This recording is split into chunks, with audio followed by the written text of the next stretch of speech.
এ যেন এক প্রাসাদবন্দী রাষ্ট্রপতির রোমহর্ষক গল্প। টানা ১.৫ বছরের সেই বন্দিদশা আর নেই।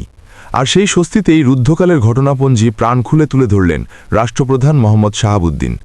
গত শুক্রবার রাতে বঙ্গভবনে রাষ্ট্রপতির কার্যালয়ে তার একান্ত সাক্ষাৎকারটি নিয়েছেন কালের কণ্ঠের নির্বাহী সম্পাদক হায়দার আলী ও বিশেষ প্রতিনিধি জাইনাল আবেদিন। কালের কণ্ঠ পত্রিকায় প্রকাশিত পুরো সাক্ষাৎকারটি এখানে হুবহু ভয়েস ওভার করা হলো। কালের কণ্ঠ। আসসালামু আলাইকুম। কেমন আছেন মহামান্য? রাষ্ট্রপতি মোহাম্মদ শাহাবুদ্দিন: সপ্তাহখানেক ধরে ভালো আছি বেশ। কালের কণ্ঠ: তার আগে ভালো ছিলেন না? রাষ্ট্রপতির মুখে রহস্যের হাসি। কালের কণ্ঠ: অন্তর্বর্তী সরকারের ১.৫ বছর বঙ্গভবনে আপনার কেমন কেটেছে? রাষ্ট্রপতি কিছুক্ষণ নীরব থেকে তারপর একটা দীর্ঘশ্বাস নিয়ে: ওই ১.৫ বছর আমি কোনো আলোচনায় নেই, অথচ আমাকে নিয়ে চলে নানা চক্রান্ত। কালের কণ্ঠ: একটু যদি বিস্তারিত বলেন।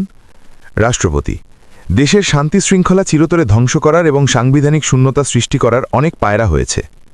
এটুকু বলে মহামান্য নীরব। কালের কণ্ঠ: সেসব কি সফল হয়েছে?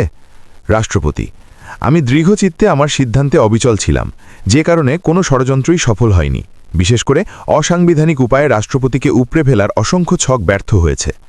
ফলে ১.৫ বছর বঙ্গভবনের অভিজ্ঞতা যে ভালো তা বলা যাবে না। আমার ওপর দিয়ে যে ঝড় গেছে, এইরকম ঝড় সহ্য করার মতো ক্ষমতা অন্য কারো ছিল কিনা আমি জানি না। কালের কণ্ঠ: আপনার পদত্যাগ দাবিতে বিক্ষোভ হতে দেখেছি। বঙ্গভবন অভিমুখে মিছিল হয়েছে, আন্দোলন হয়েছে। সে পরিস্থিতিতে বঙ্গভবনের ভেতরের পরিবেশ কেমন ছিল? আপনার ভাবনা কি ছিল? রাষ্ট্রপতি: আমাকে কতভাবে উপড়ে ফেলার চেষ্টা করা হয়েছে। কোনো পরিস্থিতিতেই আমি ভেঙে পড়িনি। আমি বলেছি আমার রক্ত ঝরে যাবে বঙ্গভবনে, রক্ত ঝরে ঝরুক, আরেক ইতিহাসে আমি যোগ হব, কিন্তু আমি সাংবিধানিক ধারাবাহিকতা রক্ষা করব। আমি এই সিদ্ধান্তেই অবিচল ছিলাম। আল্লাহর ইচ্ছা আর আমার দৃঢ়তা।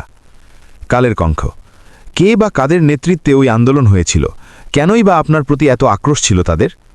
রাষ্ট্রপতি: ২২ অক্টোবর ২০২৪ বঙ্গভবন ঘেরাও হলো। অমুকের দল তমুকের দল, মঞ্চ, ঐক্য, কত কি রাতারাতি সৃষ্টি। এগুলো একই টাইপের লোকজন, সব বিভিন্ন ফোরামে, বিভিন্ন নামে। কোথায় তারা এত টাকা পেল? এখানে যখন ঘেরাও করল, সেনাবাহিনীর ৯ম ডিভিশন থেকে ফোর্স এসে ৩ স্তরে নিরাপত্তা দিল। তারপর ওই যে মেয়েটা লাফ দিয়ে কাঁটাতারের বেড়ার ওপরে উঠে ঝাঁপ দেয়, কি আশ্চর্যের ব্যাপার! এগুলো ভাড়াটিয়া। তারপর যখন সাউন্ড গ্রেনেড মারা হলো, লাফ দিয়ে পড়ল। পড়ার পর সে পড়েই থাকবে, ছবি তোলা হবে। সে ডাকছে ক্যামেরাম্যানকে যে ছবি তোলো, ছবি তোলো, মানে এটা দিয়ে সে ব্ল্যাকমেল করবে। তারপর তাকে মহিলা পুলিশ দিয়ে আর মহিলা আর্মি দিয়ে টেনে হিচড়ে তুলে আর্মির জিপে করে নিয়ে যায়। ওই রাতটা আমার জন্য ছিল বিভীষিকাময়। এই যে ফ্লাইওভার, এই ফ্লাইওভার দিয়ে ওই পেছনে ওদিকে খালি ঠেলা গাড়ি, ভ্যান, কাওয়ার্ড ভ্যান দিয়ে চারদিকে ছিন্নমূল লোকজন আসে। গণভবনের মতো বঙ্গভবনও লুট করতে চেয়েছিল। আমরা তো ঘরেই ছিলাম, আমাদের তো আর কিছু নেই, এখান থেকে তো আমি পালাবো না, তাই না? সেই অবস্থা যদি হতো তখন একটা কথা ছিল। ৩ স্তরের নিরাপত্তা দিয়ে কাভার করা হয়েছে। সেনাবাহিনী খুব দৃঢ়তার সঙ্গে আবার এপিসি দিয়ে খেলে পরিস্থিতি নিয়ন্ত্রণে নেয়। রাত ১২টার সময় বৈষম্য বিরোধী ছাত্র আন্দোলনের নেতা তৎকালীন তথ্য উপদেষ্টা নাহিদ ইসলাম ফোন করল। এরকম একটা খবর পাওয়া গেছে। ওরা আমাদের লোক না। আমি এই বিষয়ে প্রধান উপদেষ্টার সঙ্গে কথা বলেছি। এগুলো সব আমরা ডিসপার্স করার চেষ্টা করছি। তারপর দেখি হ্যাঁ, কিছু স্থানীয় লোক এসে ওদের নিয়ে যায়, কিন্তু কিছু লোক আবার থেকেই যায়। তাদের সরাতে রাত ২টো বেজেছে। রাত ২-৩টে পর্যন্ত আমরা তো জেগেই আছি, কিন্তু বিভিন্ন জায়গায় তারা মিটিং করছে। রাষ্ট্রপতির অপসারণ চাই, রাষ্ট্রপতির অপসারণ চাই। রাজু ভাস্কর্যের ওখানে, তারপর বিভিন্ন জায়গায় বিভিন্ন ছোট ছোট গ্রুপ করে তারা এটা চায়। কালের কণ্ঠ: সেই দুঃসময়ে কাউকে পাশে পেয়েছিলেন? রাষ্ট্রপতি: আমি নির্দ্বিধায় বলতে পারি, ওই কঠিন সময়েও বিএনপির শীর্ষ নেতৃত্ব আমার পাশে ছিলেন। তারা তখনও সাংবিধানিক ধারাবাহিকতা অক্ষুণ্ণ রাখার বিষয়টি আমার কাছে স্পষ্ট ভাষায় ব্যক্ত করেছেন। বিশেষ করে বিএনপির চেয়ারম্যান তারেক রহমানকে ঘিরে আমার মনের মধ্যে অনেক কৌতূহল জমা ছিল, কিন্তু আমি পর্যায়ক্রমে বুঝতে পারলাম তিনি খুবই আন্তরিকতাপূর্ণ মানুষ। হি ওয়াজ সো কর্ডিয়াল। আমার দুঃসময়ে বিএনপির সহযোগিতা শতভাগ ছিল। কালের কণ্ঠ: অন্তর্বর্তী সরকারের ভেতর থেকে রাষ্ট্রপতি অপসারণের উদ্যোগ কেন নেওয়া হয়েছিল, আর কারা এর ইন্ধন জুগিয়েছিল বলে মনে করেন? মূলত গণ অভ্যুত্থানের কিছু নেতার চাপে আমাকে অপসারণের উদ্যোগ নেওয়া হয়। এ বিষয়ে রাজনৈতিক দলগুলো নিজেদের মধ্যে দীর্ঘ আলাপ আলোচনা করে একটি সিদ্ধান্তে আসে। এমনকি অন্তর্বর্তী সরকারও একটা সিদ্ধান্তে এসেছিল। সেটা হলো, যদি রাজনৈতিক দলগুলো চায় আমি অপসারিত হই, তাহলেই শুধু আমি অপসারিত হতে পারি, নচেত নয়। পরে দেখা গেল যে এই ইস্যুতে দুটো গ্রুপ হয়ে গেল। গ্রুপে গ্রুপে মিটিং হলো, আলোচনা হলো। তারা বিভিন্ন দল ও জোটের কাছে গেল। তখন এরকম একটা অবস্থা ছিল, যে কোনো মুহূর্তে মেজরিটি হয়ে গেলেই আমি অপসারিত হয়ে যাব বা আমার মনস্তাত্ত্বিক দিক ভেঙে যাবে। তখন তারা আমাকে অনুরোধ করবে পদত্যাগের জন্যে। কিন্তু বিএনপি থেকে উচ্চপদে আসীন নেতা আমাকে আশ্বস্ত করে বলেছিলেন যে আপনার প্রতি আমাদের সমর্থন আছে, আমরা সাংবিধানিক ধারাবাহিকতা অক্ষুণ্ণ রাখতে চাই, কোনো অসাংবিধানিক উপায়ে রাষ্ট্রপতি অপসারণের পক্ষে আমরা নই। আমি বলবো যে বিএনপি এবং তার জোট সঙ্গীরা একটা গ্রুপ হয়ে যায়, আর আরেকটা গ্রুপ হয়ে যায় তাদের আপনারা সবাই চেনেন। তবে তারা শেষ পর্যন্ত সফল হয়নি। উদ্যোগটা ব্যর্থ হলো বিএনপি এবং তার জোটের কারণে। একটা বৃহত্তর রাজনৈতিক দল যে স্ট্যান্ডটা নিয়েছে সেটাকে সরকার তখন সমর্থন করতে বাধ্য হয়। ওটা সবচেয়ে বড় মুভ ছিল আমাকে অপসারণ করার। মানে তারা এত বেশি চ্যালেঞ্জিং ভাবনার মধ্যে ছিল যে একটা হেস্তনেস্ত করেই ছাড়বে, যার ফলে রাজনৈতিক দলগুলোর সঙ্গে বসা, কথা বলা এইসব সযত্নে তারা করেছে।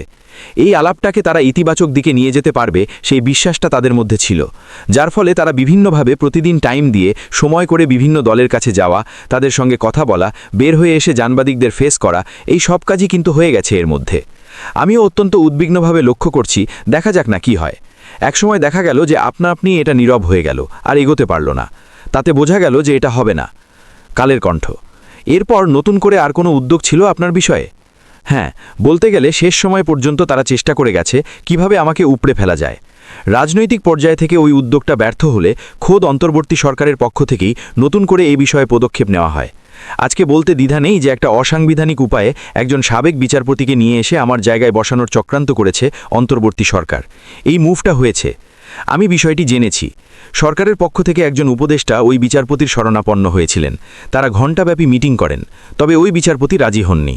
উনি সাফ বলে দিয়েছিলেন উনি রাষ্ট্রপতি, উনি সবার ঊর্ধ্বে সাংবিধানিকভাবে, সব কিছুর ওপরে। ওই জায়গায় আমি অসাংবিধানিকভাবে বসতে পারি না। ওই বিচারপতির দৃঢ়তার কারণে শেষ পর্যন্ত সরকারের ওই উদ্যোগও ব্যর্থ হয়। কালের কণ্ঠ। আপনি কিভাবে বিষয়গুলো জানতে পারলেন? আমি তো বিচার বিভাগের লোক, বিচার বিভাগ তো ওনার আশেপাশে আছে সব, আমি সেভাবে এই বিষয়টি জেনে যাই। কালের কণ্ঠ। আপনার সেই দৃঢ় মনোবলের নেপথ্যে কী ছিল? কেউ কি আপনাকে সাহস জুগিয়েছিল? সত্যি বলতে একা আমার পক্ষে মনোবল ঠিক রাখা কঠিন হতো যদি না অনেকের আশ্বাস বা অভয়বাণী পেতাম। বিশেষ করে বিএনপির শীর্ষ নেতৃত্ব থেকে আমাকে এই বলে আশ্বস্ত করেছিল যে আমি যেন সাংবিধানিক ধারাবাহিকতা রক্ষায় অবিচল থাকি। কোনো অবৈধ উপায়ে রাষ্ট্রপতি অপসারণের পক্ষে তারা নয়। এছাড়াও ৩ বাহিনীর পক্ষ থেকে আমাকে সর্বোচ্চ সমর্থন দিয়েছে। তারা শুধু একটা কথাই বলেছে, মহামান্য, আপনি হচ্ছেন সশস্ত্র বাহিনীর প্রধান, আপনার পরাজিত হওয়া মানে পুরো সশস্ত্র বাহিনীরই পরাজিত হওয়া। এটা আমরা যে কোনো মূল্যে রোধ করব। শেষ পর্যন্ত তারা এটা করেছে। তারা বিভিন্ন সময় আমার কাছে এসে আমাকে মনোবল দিয়েছে। শুধু তাই নয়, অন্তর্বর্তী সরকারের ভেতর থেকে আরেকবার আমাকে অপসারণের উদ্যোগ নেওয়া হয়েছিল বলে শুনেছি। তখনও ৩ বাহিনীর প্রধানরা আমার পক্ষে অবস্থান নেন। তারা তাদের এই অভিমত অন্তর্বর্তী সরকারের প্রধানকেও গিয়ে জানান যে কোনো অসাংবিধানিক কর্মকাণ্ড তারা হতে দেবেন না। বঙ্গভবনের সামনে যখন মব সৃষ্টি করা হয় তখনও সশস্ত্র বাহিনী ওই অবস্থান নিয়েছিল। কালের কণ্ঠ। এই বিষয়ে আপনি অন্তর্বর্তী সরকারের প্রধান উপদেষ্টার সঙ্গে যোগাযোগ করেছিলেন, কিংবা সেই দিক থেকে আপনার সঙ্গে কোনো যোগাযোগ হয়েছিল? ওই পরিস্থিতিতে ডক্টর ইউনূসের কাছ থেকে কোনো ফোন পাইনি। আমার পক্ষে বা বিপক্ষে কোনো অবস্থানেই তিনি ছিলেন না। অবশ্য ওনাকেও আমি সাহায্য চেয়ে কোনো আবদার করিনি। আমার মনোভাব ছিল যা হচ্ছে হতে থাকুক, দেখা যাক কতদূর গড়ায়। তবে আমি এটুকু বলতে পারি যে কূটনৈতিক মহল থেকেও আমাকে অপসারণ করার বিষয়ে নেতিবাচক অবস্থান ছিল। আমি এভাবে অসাংবিধানিক ও বেআইনিভাবে অপসারিত হই সেটা তারাও চায়নি। এটাও বড় শক্তি ছিল। তবে আমি সবসময় স্বীকার করি যে বিএনপি এবং তার জোট অন্যের প্ররোচনায় প্রলুব্ধ হয়নি। তারা নিজেদের সিদ্ধান্তে অটল ছিল। কালের কণ্ঠ। রাষ্ট্রীয় সিদ্ধান্তের ক্ষেত্রে প্রধান উপদেষ্টা আপনার সঙ্গে কোনো সমন্বয় করেছিলেন? আপনার কাছে তিনি কতবার এসেছিলেন? তার আমলে ১৩৩টি অধ্যাদেশ জারি হয়েছে, সেগুলোর বিষয়ে আপনি অবগত বা আপনাকে জানানো হয়েছে? তখন যতগুলো অধ্যাদেশ জারি করা হয়েছে সেগুলো হয়তো তৎকালীন সময়ের প্রয়োজনীয়তার জন্যই হয়েছে। তারপরও আমার দৃষ্টিতে মনে হয়েছে অনেক অধ্যাদেশ করার কোনো কারণ ছিল না। প্রধান উপদেষ্টা কোনো সাংবিধানিক বিধান মেনে চলেননি। সংবিধানে বলা আছে উনি যখনই বিদেশ সফরে যাবেন সেখান থেকে ফিরে এসে রাষ্ট্রপতির সঙ্গে দেখা করবেন এবং আমাকে ওই আউটপুটটা জানাবেন। কি আলোচনা হলো, কি হলো, কোনো চুক্তি হলো কিনা, কি ধরনের কথাবার্তা হলো, এটা আমাকে লিখিতভাবে অবহিত করার কথা। তো উনি তো বোধহয় 14-15 বার বিদেশ সফরে গেছেন, একবারও আমাকে জানান নাই, একবারও আমার কাছে আসেননি। তার মানে নির্বাচনের আগের সর্বশেষ যে চুক্তিটি হয়েছে আমেরিকার সঙ্গে, সে বিষয়ে আপনি অবগত নন? না, কোনো কিছুই আমি জানি না। এরকম রাষ্ট্রীয় একটা চুক্তি অবশ্যই আমাকে জানানো দরকার ছিল। এটা ছোটখাটো হোক আর বড় কিছু হোক, অবশ্যই পূর্ববর্তী সরকার প্রধানরা রাষ্ট্রপতিকে জানিয়েছেন, আর এটি হলো সাংবিধানিক একটা বাধ্যবাধকতা। কিন্তু তিনি তো তা করেননি। মৌখিকভাবেও জানাননি, লিখিতভাবেও জানাননি, আসেননি, আর এমনিতেই তো ওনার আসার কথা। তার মানে গত 1.5 বছরে প্রধান উপদেষ্টার সঙ্গে আপনার স্বাভাবিক সম্পর্ক ছিল না, সমন্বয়ও ছিল না। উনি যে প্রধান উপদেষ্টা হলেন সেই প্রক্রিয়ার উৎসই ছিলাম আমি, অর্থাৎ আমার উদ্যোগেই এই সরকার গঠনের প্রক্রিয়া শুরু হয়। কিন্তু প্রধান উপদেষ্টা পরবর্তীতে আমার সঙ্গে সেভাবে সমন্বয় করেননি। এটি আসলে বোঝানোরও কোনো উপায় নেই, কেননা তিনি একবারও আমার কাছে আসেননি। আমাকে সম্পূর্ণভাবে আড়ালে রাখার চেষ্টা করে গেছেন। আমার 2বার বিদেশ সফর উনি আটকে দিয়েছেন। একটা ছিল কসোভো, গত ডিসেম্বরের ঘটনা। সেখান থেকে রাষ্ট্রপতিকে দাওয়াত দেওয়া হয়েছিল কিনোট পেপার ওখানে একটা অ্যাসেম্বলিতে পড়ার জন্যে, কিন্তু আমাকে যেতে দেওয়া হয়নি। তারপর কাতারের আমির আমাকে দাওয়াত করল ওখানে একটা সামিটে অংশগ্রহণের জন্যে। রাষ্ট্রপতি অ্যাড্রেস করবেন, সেই সেমিনারে রাষ্ট্রপতি ছাড়া আর কেউ থাকবে না। তখন আমার কাছে পররাষ্ট্র মন্ত্রণালয় থেকে আমাকে একটি চিঠি দেওয়া হলো। চিঠিটি বানিয়ে দেওয়া হলো, তারাই ড্রাফট করলো, ড্রাফট করে আমার কাছে পাঠায়, আর ওই দাওয়াতপত্রটাও পাঠায়। চিঠিটার মধ্যে ছিল যে আমি রাষ্ট্রীয় কাজে ভীষণ ব্যস্ত, সুতরাং এই সেমিনারে অংশগ্রহণ করা আমার পক্ষে সম্ভব নয়, আমি দুঃখিত। ওই চিঠিতে আমি যেন সই করে দিই। ওই চিঠি লেখার সময় আপনার সঙ্গে কোনো আলোচনা হয়েছে? না, সেটাই তো বলছি, আমার সঙ্গে কোনো পরামর্শ করা হয়নি, আমাকে জানানোও হয়নি। চিঠিটা দেওয়ার পর আমরা জানলাম যে এরকম একটা দাওয়াত এসেছিল। আপনি কি সত্যি রাষ্ট্রীয় জরুরি কাজে ব্যস্ত ছিলেন? একজন রাষ্ট্রপতি কি এত বেশি ব্যস্ত থাকে আমাদের সংবিধানের আলোকে? যাই হোক, পরে আমি ওই চিঠিতে একটি প্রশ্নবোধক চিহ্ন দিয়ে পাল্টা একটি চিঠি পররাষ্ট্র মন্ত্রণালয়ে পাঠাই। তাতে আমি পররাষ্ট্র মন্ত্রণালয়ের এমন শিষ্টাচার বহির্ভূত ও উদ্ধত্যপূর্ণ আচরণের তীব্র নিন্দা জানাই। ভবিষ্যতে যাতে এই ধরনের অপরাধ না করা হয় সে বিষয়ে পররাষ্ট্র উপদেষ্টাকে চিঠি দিই। ওই চিঠির জবাবে তারা নিরুত্তর ছিল, তবে এরপর আর কোনো দেশ থেকে আমন্ত্রণ এসেছিল কিনা সে বিষয়ে জানার সুযোগও হয়নি। কেন আপনাকে বিদেশ সফরে যেতে দেওয়া হয়নি বলে মনে করেন? মূলত ওই সরকার চায়নি কোথাও আমার নাম আসুক, আমাকে একদম অন্ধকারে ফেলে রাখার চেষ্টা করেছে। তারা চায়নি জনগণ আমাকে চিনুক, জানুক। এটি আমাকে খুবই কষ্ট দিয়েছে। শুধু বিদেশে নয়, দেশের কোনো অনুষ্ঠানেও আমাকে যেতে দেয়নি।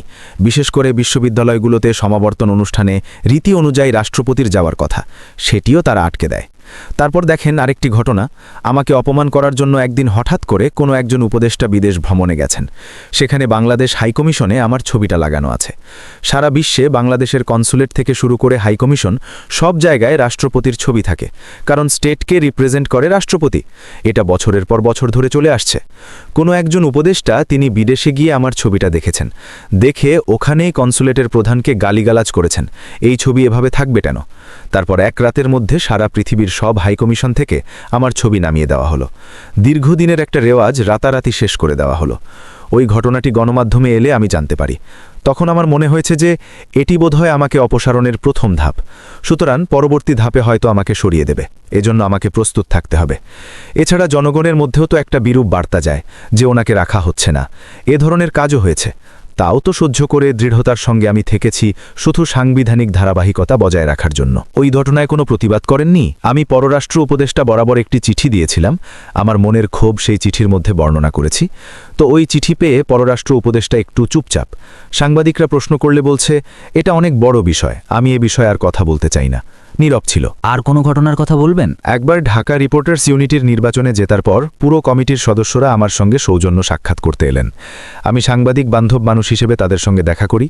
খুবই সাধারণ একটা সাক্ষাৎ ছিল। আমাদের মধ্যে সামান্য কথাবার্তা হয়েছিল, তারপর ফটো সেশন হয়। ওই ঘটনা পরদিন কয়েকটি পত্রিকায় প্রকাশ হলে প্রধান উপদেষ্টার প্রেস উইং তা স্বাভাবিকভাবে নেয়নি। জোর করে ওনারা খুঁজতে থাকলো যে বঙ্গভবনের প্রেস উইংয়ের কে এই কাজটা করেছে।